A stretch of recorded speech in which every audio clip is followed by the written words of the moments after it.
आशीष से और समझ लेते हैं आईआरसीटीसी के ओएफएस की डिटेल्स। आशीष बताइए। हाँ, तो कल बाजार बंद होने का अपडेट आया हेमंत की गवर्नमेंट जो है कुल मिलाकर करीब 20% स्टेक ओएफएस के जरिए बेचने की तैयारी कर रही है आईआरसीटीसी में। तो ऑफर साइज दरअसल 15% का है, 2.4 करोड़ शेयर्स का, और अगर ओवर सब्सक्रिप्शन आएगा तो 5% एडिशनल स्टेक सरकार ऑफलोड करेगी। अब ओएफएस जो है आज नॉन रिटेल के लिए और कल रिटेल की बारी आएगी। और ध्यान रखें इसका फ्लोर प्राइस है 1367 रुपीज, यानी कि कल की क्लोज से करीब करीब 15-15.5% का डिस्काउंट। और इस समय भारत सरकार आईआरसीटीसी में 87.4% स्टेक ओन करती है, तो वैसे भी रिड्यूस करना था, लेकिन कुल मिलाकर शायद 20% के आसपास स्टेक बेच दिया जाए। आईआरसीटीसी, मुझे याद है हेमंत और मैं एक दिन क्लोजिंग कर रहे थे जब पहली बार ये खबर आई थी ओएफएस की, और काफी दिन हो गए उस बात को, लेकिन फाइनली अगर आप देखें न्यूज क्रैक हो चुकी है अब, और करीब करीब 1617 के ट्रैजेक्टरी में स्टॉक ट्रेड कर रहा है। राजेश अग्रवाल साहब, आपका आईआरसीटीसी पे अप्रोच क्या होगा? और आज से 4 रोज पहले इसमें एक बड़ा वाइल्ड मूव आया था 3 दिसंबर के आसपास, फिर 1800 की ट्रैजेक्टरी में गया। आप आईआरसीटीसी को ओएफएस के बीच में कैसे अप्रोच करेंगे और आपका मीडियम टर्म टारगेट क्या है इस स्टॉक पे?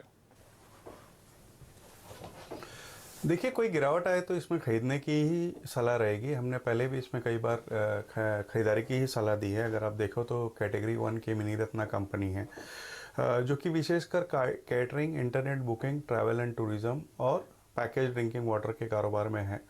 इस वक्त ये जो लॉकडाउन वगैरह हुआ उसके बाद से इनका कारोबार थोड़ा ठंडा पड़ा हुआ है, लेकिन एक तरीके से वर्चुअल मोनोपोली है टिकटिंग में कह लीजिए, या पैकेज वाटर इन रेलवेज की बात कर लीजिए तो।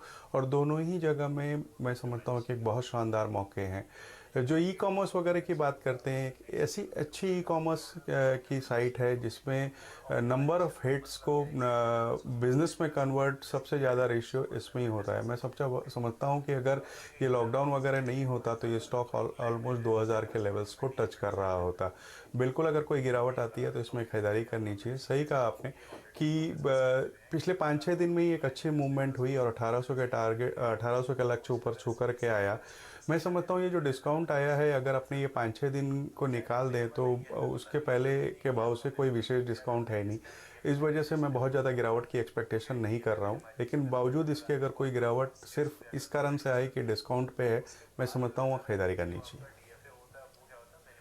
बाय ऑन डिप्स वाला काउंटर है, 1474 का ओएफएस का फ्लोर प्राइस है। और बात करिए, कल हम आपको एग्जैक्टली बता रहे थे आईसीआईसीआई सिक्योरिटीज का भी फ्लोर प्राइस नीचे है, लेकिन आपको घबराना नहीं है, डरना नहीं है। अगर ये कुछ किसी कारणों से नीचे आता है तो खरीदना है। आज रिटेल इन्वेस्टर्स के लिए खुल रहा है। आशीष, और कौन कौन सी कंपनियां जो ओएफएस ला रही हैं बताइए। 2 और है। एक तो आईआरसीटीसी की बात हुई जो आज सरकार स्टेक बेच रही है, आपने बिल्कुल सही कहा। आईसीआईसीआई सिक्योरिटीज, कल था नॉन रिटेल की बारी और बिल्कुल सटीक रही वो कॉल। दिन के हाइस पे जाके वो स्टॉक बंद होता हुआ नजर आया। दरअसल आईसीआईसीआई बैंक जो इस समय 77.22% स्टेक ओन करता है, वो अपना 2.21% स्टेक रिड्यूस करना चाहता है, वो minimum public share holding norms 75% पे लाने के लिए। तो ध्यान रखें, इसका फ्लोर प्राइस जो है वो 440 रुपए तय करा गया था।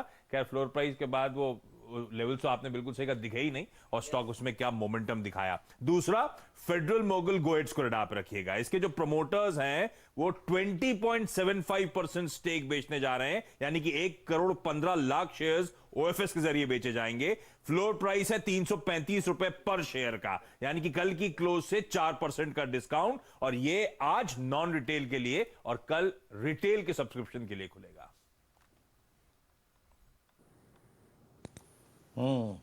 इस बीच अगर आप देखें, कल जैसे कि हेमंत ने कहा भी था कि उस डिस्काउंटेड फ्लोर प्राइस से घबराइए मत। एक बार जरा इसके इंट्राडे बिहेवियर को दिखाइए। आईसीआईसीआई सिक्योरिटीज के अगर आप देखें इंट्राडे बिहेवियर को और चार्ट लेके आइए आपकी स्क्रीन पे, 475 एग्जैक्टली अगर आप देखें डे हाई की ट्रैजेक्टरी में जाके बंद हुआ। और एक और चीज याद रखिएगा, 440 पे इसका एक बहुत बड़ा बेस था। इसने जरा लॉन्गर टर्म चार्ट लेके आइएगा, इसने 3 अगस्त 2020 से लेकर कल के पहले तक पूरा का पूरा वक्त 200 EMA के ऊपर बिताया है।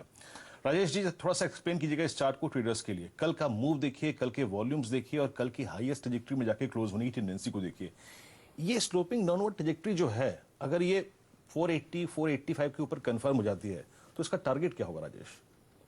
वीरेंद्र, कल भी हमारी इस पे क्लोजिंग पे बात हुई थी और बिल्कुल सही कहा आपने। ये जो कन्फ्लुएंस ऑफ सपोर्ट बनता है 440 450 में, ये इसको इसने रिस्पेक्ट किया और कल पूरा एग्जैक्टली उसी लेवल को टेस्ट करके इसने recovery the with the rise in volume.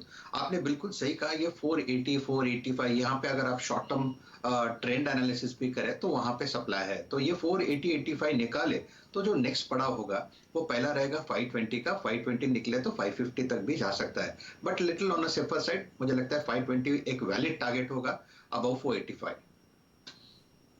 Securities ध्यान रखिए, अच्छे शेयर कभी भी मिलते हैं आपको ओएफएस की वजह से। ये टेक्स्ट बुक में लिख लीजिए, ये लर्निंग भी है, तो आपको खरीदने हैं।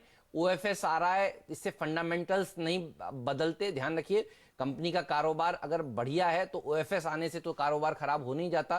तो फंडामेंटल्स अगर अच्छे हैं और ओएफएस एक कारण है, फ्लोर प्राइस नीचे है, आपको खरीद लेना है। आज देखिएगा इस स्टॉक में और बढ़िया रैली आपको देखने को मिलने वाली, और कल भी यही चर्चा हुई थी।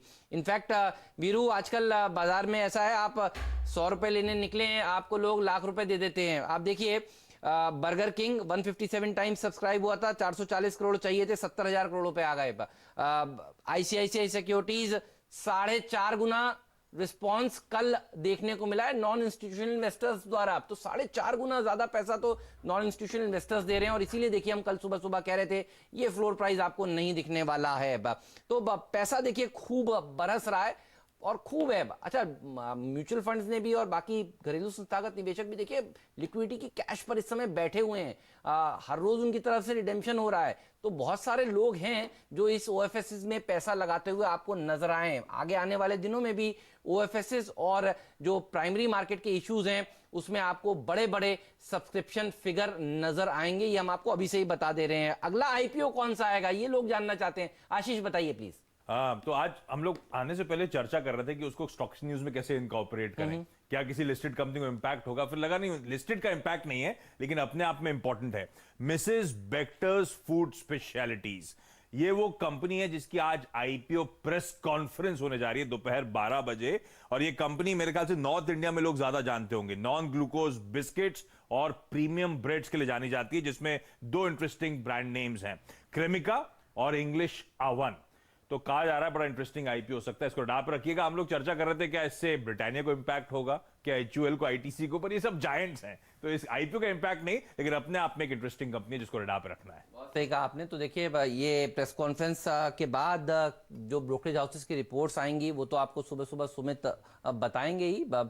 जरूर जुड़िएगा, आईपीओ का कोई भी एक्शन मिस नहीं होगा। अब आशीष आपको प्रेस कॉन्फ्रेंस से शुरुआत करा देते हैं कि देखिए, ताकि आपके रडार पर ये आना शुरू हो जाए। तो पीसी के बाद रिपोर्ट्स कल देखिए आपके सामने आ जाएंगी और वो आपको सुमित बताएंगे। एक खबर और आई है, ये कंपटीशन कमीशन ऑफ इंडिया वाली वीरू, सीमेंट कंपनियों की। चलिए पहले आशीष से समझ लेते हैं, उसके ऊपर ब्रोकरेज हाउस की रिपोर्ट्स भी हैं, फिर वहां पर आता हूं। आशीष बताइए। अच्छा, पहले मिसेस बेक्टर्स के मैनेजमेंट आज आपको सीएनबीसी आवाज में नजर भी आएंगे। अरे वाह। तो सबसे पहले इसी चैनल पे आपको मैनेजमेंट से भी रूबरू करा दिया जाएगा। सीमेंट सेक्टर, हाँ, ये पूरा स्पेस फोकस में, क्योंकि सूत्रों के हवाले से खबरें आ रही हैं कि सीसीआई यानी कि competition commission of India examine कर रहा है पॉसिबल कार्टेलाइजेशन, और उसके चलते कई सारी सीमेंट की दिग्गज कंपनीज के कल ऑफिसेज या पिछले कुछ दिनों में ऑफिसेज को सर्च भी करा गया है। सस्पेक्टेड यह है कि इन सीमेंट कंपनीज ने एक प्राइस कार्टेलाइजेशन करा है, पर यह ऐसा पहली बार नहीं हो रहा है। इससे पहले कई बार इस तरह के आरोप लगे। एक इंपॉर्टेंट बात बता देता हूं, इससे पहले का जो आरोप लगा था उससे इन कंपनीज के फाइनेंशियल पे कोई ज्यादा इंपैक्ट पड़ा नहीं था, और सुप्रीम कोर्ट में आज भी वो केसेस पेंडिंग पड़े हुए।